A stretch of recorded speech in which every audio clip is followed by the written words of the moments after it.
29장에는 크게 두 가지로 정리를 해볼 수 있어요. 크게 두 가지. 하나는 제사장 이임식에 관한 세부적인 이 지시를 가르쳐 주고 있습니다. 이 내용이 1절에서 39절까지예요. 이 세부적인 내용을 다 이야기한다면 이런 이 새벽에 다 이야기할 수도 없고 몇 시간씩 해야 할 내용이기 때문에 이 새벽에는 우리가 기도하기 위해서 왔고 또 이 내용 말씀 중심이 아니기 때문에 여러분 큰 정리만 말씀을 드리고 있는 겁니다. 제사장 이임식에 관한 세부적인 지시에 대해서 말씀하고 있다. 두 번째는 날마다 드릴 제사에 대한 세부적인 지시에 대해서 말씀하고 있습니다. 이 내용이 40절에서 46절까지예요. 그리고 우리 여기서 알아야 할 것이 뭐냐면 이렇게 제사장 이임식을 하나님이 지시한 대로 하고 매일매일 드리는 제사, 아침 저녁으로 매일매일 드리죠. 양 2마리를 준비해서 1마리는 아침에 잡고 하나는 저녁에 잡아서 매일매일 드리라, 이런 말씀을 가리키고 있는데 이 내용에 관하여서 그렇게 지킬 때에 하나님이 약속하신 은혜의 말씀을 주셨어요. 그러면 오늘날 우리에게 적용시켜서 본다고 한다면 제사장과 또 제사장의 아들들에 대해서 가르쳐주고 또 전체 이제 통합적으로 매일매일 드리라. 그러면 대제사장은 예수 그리스도죠. 또 주의 종은 대제사장 예수 그리스도의 지시를 따라서 하는 한 제사장에 불과하고 또 이제 성도들은 그러면 복음적으로 볼 때 베드로 전서 2장 9절에 보면 너희는 택하신 족속이요 왕 같은 제사장들이요 이렇게 나와요. 그래서 우리 예수 믿는 사람은 다 제사장이다, 이 말씀이에요. 그래서 우리가 적용을 잘 해야만 됩니다. 그러면 제사장이 하는 일이 뭐길래 우리가 제사장이나, 대부분 주의 종들은 제사장이란 말을 많이 들어서 알겠는데 우리들도 제사장이냐? 우리 기독교의 핵심이 모든 사람들은 제사장이다 이겁니다. 그런데 천주교는 지금도 자기들만, 신부만이 제사장이다. 그래서 고해성사를 하고 있죠. 우리는 주님께 곧바로 고백하잖아요. 고백하고 기도 간구하고. 근데 천주교는 지금도 제가 유럽에 가서 고해성사하는 모습을 봤어요. 유리창으로 얼굴만 보이고 마이크 양쪽에 대고 이제 이야기를 해요. 그러면 아주 누구가 듣더라도 듣지 못할 정도로 그런 막을 유리막으로 해놓고 하는데 여기에서 그 일을 보면서 예수님이 다 이뤘다고 하는데 지금도 이루고 있구나, 이걸 느꼈어요. 근데 우리는 이제 다 이뤘다 이렇게 가르쳐 줬잖아요. 그렇다면 제사장이 하는 일이 뭐냐? 죄 문제를 해결해 줘서 하나님과 인간 사이의 중재 역할을 해서 하나 되게 만드는 것이 제사장의 임무입니다. 그러면 우리는 모두 믿는 왕 같은 제사장들이요 라고 했던 그 말이 예수님이 부활하셔서 말씀하셨어요. 우리가 성경 다 아는 내용들이고 혹이 찾지 않더라도 다 안다. 여러분 들려지면 이해할 거예요.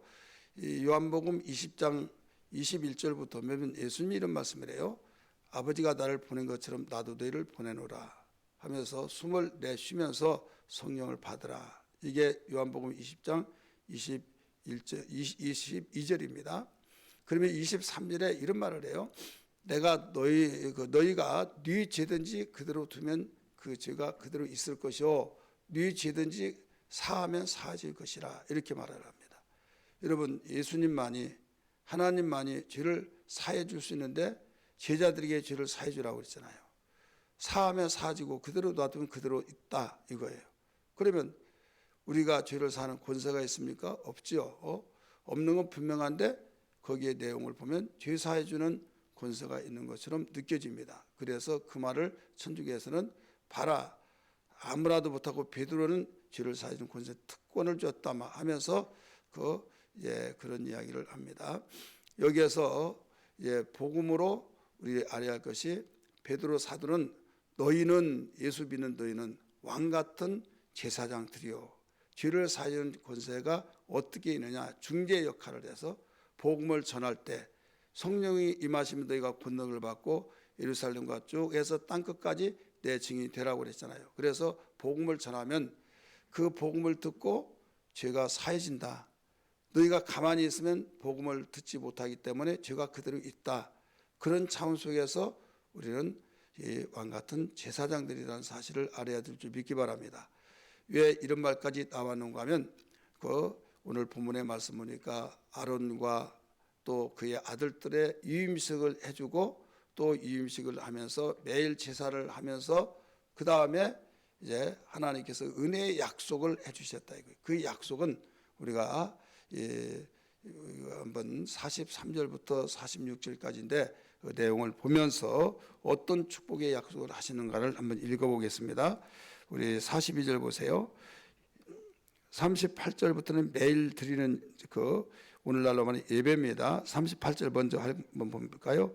내가 제단 위에 드릴 것은 이러하니 매일 1년 된 어린 양 2마리니 39절 한 어린 양은 아침에 드리고 한 어린 양은 저녁 때 드리며 이렇게 나오죠. 방법이 쭉 나옵니다. 그 다음에 42절 말씀 봅니다. 이제 결과 약속을 해주셨어요. 은혜의 약속. 이는 너희가 대대로 여호와 앞에 회막문에서 드릴 번제라. 번제는 자원제입니다.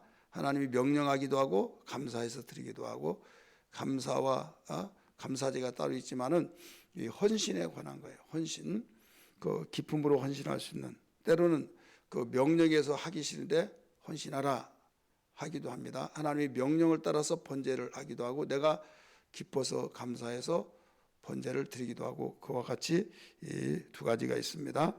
이 번제라 거기서 너희와 만나고 네게 말하리라. 이게 교제죠. 내가 너희와 만나고 너희에게 교제하리라.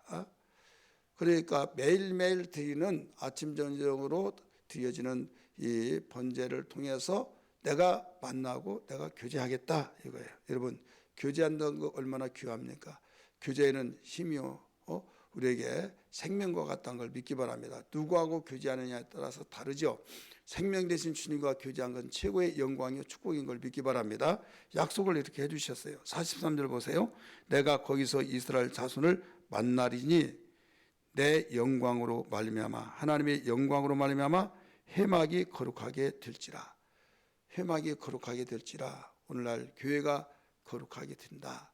우리가 매일매일 드리면서 드리는 예배를 통해서 거룩하게 된다. 이 말씀이에요. 그리고 43절 보면 매우 우리에게 지금 적용시키면서 알아야 할 내용들입니다. 내가 그 회막과 제단을 거룩하게 하며 이 회막과 제단을 오늘날 적용시키면 교회예요.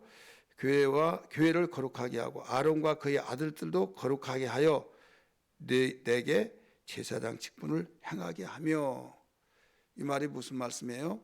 교회와 주의 종과 성도들을 거룩하게 해서 제사장 직분을 행하게 한다. 제사장 직분은 살리는 일을 하게 한다 이거죠. 여러분 팬데믹 시대를 통해서 그 제사장직을 하지 못하게 되는 일들 우리가 그 교회마다 다르지만은 볼 수 있었잖아요. 하지 말아라.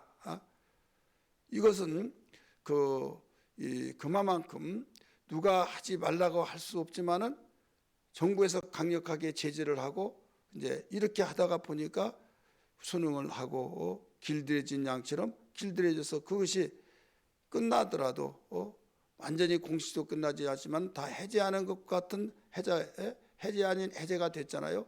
그럼에도 불구하고 그 길들여져서 그 아직도 회복이 안 되고 있다 이거죠. 그렇기 때문에 하나님께서 그 두 가지예요. 이 법적인 면에서도 행하게 해주신다. 그 다음에 강력한 성령의 능력으로서 그리스도만이 나의 주인이고 왕이기 때문에 나는 왕의 명령을 걸고 끝까지 행한다. 여러분 이것은 생명력이 없으면 할 수가 없습니다. 무서워하면 할 수가 없어요.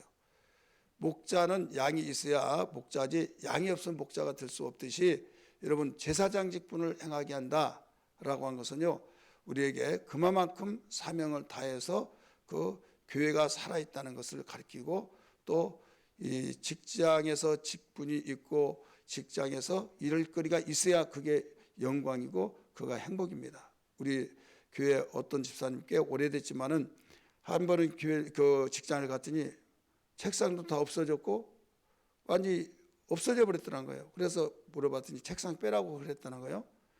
그래서 그만두라고 하는 거구나. 그래서 그냥 출근해냈대요. 출근하고 다른 사람은 열심히 일하는데 자기는 일을 하지 못하고 그냥 어디 있을 데도 없고 왔다 갔다 하다가 그래도 내가 끝까지 버틴다. 네가 이기냐 내가 이기냐 해서 2달 동안 계속 출근을 했는데 나중에는요 도저히 못 있겠더래요. 그래가지고 그만뒀다 그런 이야기를 해요. 저는 그 내용을 듣고 참 안 됐다 이런 생각도 됐지만은 일꾼은 일을 해야 된다 이거죠. 믿으시길 바랍니다. 여러분 교회 다니면서 편안하게 내가 신앙생활한다 이렇게 생각하면 육체는 편하더라도 영적인 면에서는 편하지 못합니다. 일꾼은 일을 해야 힘들지만은 월급 탈 때 기쁘고 가정을 살리고 내가 살고 내가 어깨에 힘이 들어가고 당당하고 그렇죠. 돈 벌어들지 못하고 그러면요 어깨 처지고 얼굴을 들고 다닐 수도 없어요. 누가 그렇게 하지 말라고 부인이 막 힘내라고 당신이 그동안 어떻게 일했는데 그러냐고 그렇게 격려를 해주더라도 자기가 용납이 안 되는 거예요. 이해되시면 아멘 하십시다. 마찬가지예요. 우리는 교회는 우리의 영적 일터란 걸 알아야 될 줄 믿기 바랍니다. 오늘 여기에 말씀 보면 어떤 내용입니까? 제사장의 직분을 행하게 한다. 우리 44절 말씀 맨 끝에 보세요. 내게 제사장 직분을 행하게 하며 지금 주의 종도 제사장이요 우리 성도들도 제사장이요 주의 종은 제사장 중에서 예수 그리스도가 대제사장이신 그분의 바튼을 바로 이어받았다고 한다면 이제 함께 수행하고 있는 우리 성도들은 제사장이다. 그래서 교회 사명이 제사장의 모든 일을 다 하게 하는 것이 지상 명령이에요. 이게 교회 본분의 일이라는 것을 믿기 바랍니다. 그러면서 45절 보세요. 내가 이스라엘 자손 중에 거하여 그들의 하나님이 되리니. 여러분 하나님이 우리의 하나님이 된다. 거한다는 거 뭐예요? 함께 한다는 거예요. 어제 설교 함께하는 축복을 우리 들었죠. 축복은 하나님의 관계이다 그랬어요. 관계. 그래서 함께하여서 관계를 계속 유지시키는 거.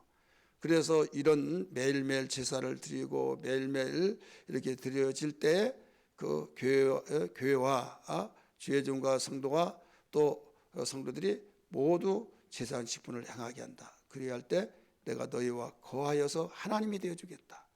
여러분 우리의 하나님이 자기의 하나님이 되어주지 않으면요 그림의 떡입니다. 너무 아름답더라도 먹지 않으면 내게 영향이 들어오겠습니까? 그래서 우리는 우리의 하나님, 우리의 아버지 하는 가운데 나의 아버지의 고백이 되어야 될 줄 믿습니다. 우리 마지막 45절 46절은요 29장의 6절 말씀과 같습니다. 우리 같이 45절부터 한 번 더 읽을까요? 시작. 내가 이스라엘 자손 중에 거하며 그들의 하나님이 되리니 그들은 내가 그들의 하나님 여호와로서의 그들 중에 거하려고 그들은 애굽 땅에서 인도하여 낸 줄을 알리라. 나는 그들의 하나님 여호와니라. 아멘. 할렐루야. 오늘 시간에 기도할 때 하나님 제사장 직분을 잘 감당하게 하신 것이 축복이요 은혜요 하나님과 함께 하는 것이 얼마나 큰 축복이라는 걸 알았습니다. 매일매일 드려지는 이 시간이 육체는 힘들고 결단 작정하지 아니하고는 들 수 없지만은 이건 영광 중에 영광이요 기쁨이요 행복인 걸 믿습니다. 우리 알고 우리 새벽기도 매일매일 드리는 적용시켜서 보면 이 내용이에요. 그래서 우리가 아침에 일어나서 기도하고 저녁에 아침 저녁으로 매일 제사를 드리라고 했잖아요. 그래서 우리는 이게 끊어지면은 우리의 신앙이 주님과 점점 멀어져요. 그래서 우리가 결단하고 정말 생명력이라고 하는 것을 기억하면서 생명과 생명을 얻기 위해서 바로 생명의 풍성함을 얻기 위해서 오셨다고 그랬잖아요. 요한복음 10장 10절 하반절에 대부분 예수님이 구원만 시킨 걸로 알고 해요. 오시기는 목적이 구원시키기 위해서만 오신 걸로 알고 있어요. 우리를 위해서 구원시키러 오셨지. 맞습니다. 근데 그 뒤에 한 가지를 더 알아야 해요. 내가 온 것은 생명을 얻게 하고 생명을 더 풍성히 얻게 하려는 것이라. 그래서 생명을 더 풍성히 얻는 것은 생명력이에요. 그래서 성령 충만 받으라 말씀하셨어요. 우리 매일매일 우리가 예배하는 거, 새벽 예배 드리는 거, 그 예수님이 습관을 보여주셨잖아요. 그와 같이 구약 성경에서도 오늘 여기서 매일매일 너희들은 아침 저녁으로 그 제사를 지내라. 여기서 어린 양 한 마리씩 드리죠. 우리의 어린 양은 예수 그리스도라는 걸 믿기 바랍니다. 예수 그리스도는 우리의 양으로서의 주님 생각하고 주님 바라보면서 기도하고 예배할 때 성령으로 충만하고 주님이 우리와 함께 거하시고 또 일하시는 영광이 축복이 있는 걸 믿으시길 바랍니다. 할렐루야.